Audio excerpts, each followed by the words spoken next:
Listen, bro, we lose a lot of energy throughout the day. In the past, I would wake up, go on my phone and scroll for hours, eat cereal, go to class, and repeat that schedule every single day. And whenever I come back home, I would try to remember what was due within the next week or the next day. And I would drink a crap ton of caffeine, just trying to be more energetic. And throughout those years and throughout that process, I felt like total crap. My skin was terrible, and I didn't even have enough energy to get up in the morning. I'll be groggy because I didn't get enough sleep or enough quality sleep the night before. So, if you're in this position where you feel low energy, even though you're sleeping enough, then here's what I did to increase my energy. Alright, the first thing you have to do is decrease your screen time. Your phone, especially social media, YouTube, all those certain things decrease your energy. They're secret energy suckers, and you don't even know it. You may feel energetic seeing a reel or seeing something funny on your phone, but behind that, it's actually taking energy away from you. Something I like to do with myself is I keep my phone out of the room, so whenever I wake up, I'm not scrolling on my phone or looking at notifications in the morning.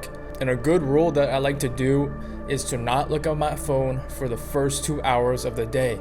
That means don't look at texts, don't look at notifications, and this helps prevent me from going on those addictive apps. Let's be honest, a lot of us are addicted to our phone. We like to scroll on it when we eat, when we're sleeping, or at least before we're sleeping, when we wake up. We feel this compulsion to open our phone, to open Instagram or TikTok, especially when we're bored. So if you isolate your phone and you give yourself a rule to not even touch it or look at it, you prevent your addictive behavior. It's a barrier. And if you still can't do that, I suggest you to delete social media, set a time limit on the apps if you have to, if you don't want to delete the apps, and give your phone to your parents or your friend before you sleep. Your mental clarity will increase and you'll feel more energetic because you're more present. You aren't glued to your screen, which is sucking up all that extra energy. And you'll start to slowly notice that you have a lot more energy throughout the day because you don't have a lot of screen time anymore. The second thing that you have to do is you need to dial in on your diet. I remember when I had a shitty diet. I would eat cereal, I would eat chips, I would eat junk food every single day. And I knew it wasn't good for me, especially as an athlete. And I would feel the effects at practice or even after practice where I would just come home and crash. Even my mental clarity was terrible because it was just filled with a gunk. I couldn't think right and I couldn't perform well at all. So what I did was choose healthier food options. Instead of eating fries or junk food, I would avoid it. I would cut it out of the household. I would avoid sugary foods like cereals, pastries, or anything with high fructose corn syrup especially, so I don't have that addictive or compulsive behavior to pick something like that or eat something like that. And the main thing I would focus in my diet, especially as an athlete who needs to recover after a hard day of practice, was protein. Protein is fulfilling, and when I eat cereal in the morning, it doesn't fill me up at all. But when I eat eggs or bacon or ham, I feel more full than eating cereal. Plus, you need protein in order to recover your muscles. Another hack that I did for myself was I would eat carbs later in the afternoon. I would practice intermittent fasting where I don't eat breakfast, and then when it came lunchtime, I would eat a high protein meal, usually eggs or yogurt or deli meats, whatever. But I wouldn't eat rice or bread for my lunchtime because, especially at work right now, I make scrambled eggs with vegetables and some lunch meat, and that meal doesn't make me sleepy in the afternoon. I remember before I started that, I would have rice or potatoes with my meal, and when it became 2 p.m. or 4 p.m., I was dead tired. Even though I had a great sleep that other night, I would still crash in the afternoon. So focus on your diet. Focus on increasing your protein intake and saving your carbs for your dinner. Alright, the next thing that you have to do is drink caffeine when you need it. A lot of us have a high tolerance on caffeine right now. I'm a sucker for caffeine, especially coffee, because I like to drink it every single morning. But when you do that, you start to become dependent on caffeine. And when you become dependent and you have increased intolerance, you'll start to want to drink it more because you aren't feeling the effects like you used to do. So what I started to do in my routine was I either had a detox week or I would have a detox day. So for example, Sundays, I would not drink caffeine at all.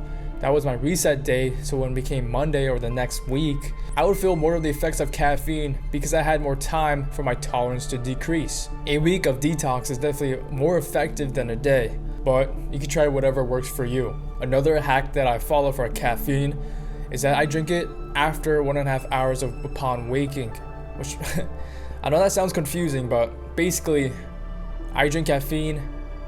I know that sounds confusing, but basically I wait for 1.5 hours until I drink caffeine. So when I wake up at 7, I don't drink caffeine until after 8:30. And that's honestly been helpful for me because I just wake up, go to work, and then I bring caffeine with me. So when I get to the office and I start doing more things, I just sip on caffeine throughout the day. Alright, the last thing that you have to do is you need to create a to-do list. So get out a piece of paper and write down every single thing that you need to do for then tomorrow, the week, the month, or even the year. Then import that into a calendar. A lot of us like to try to remember everything that we have to do. I remember when I was in high school and I didn't have a to-do list, I would try to think, oh shoot, I need to do this homework for tonight. Oh, do we have homework for biology or do we not?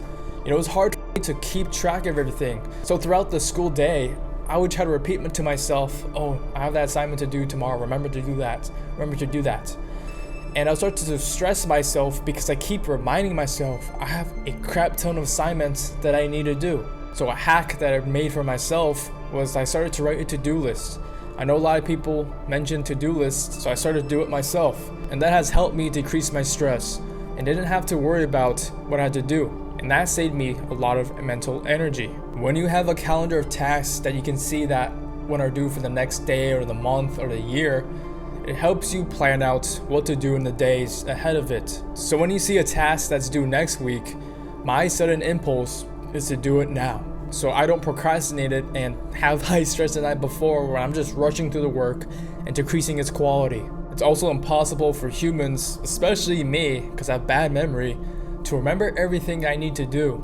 So it's important for me to keep track of everything in a calendar when it's due, or if I've done it before, so I don't waste energy trying to remember how to do it or doing the same thing even though I already did it.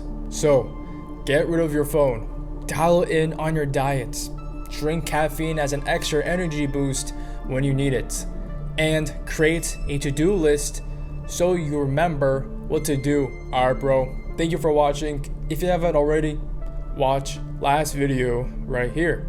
And if you're new to the channel, my name is Kensei. I post twice a week. And if you're cool with that, subscribe right here. Alright bro, remember to go improve it.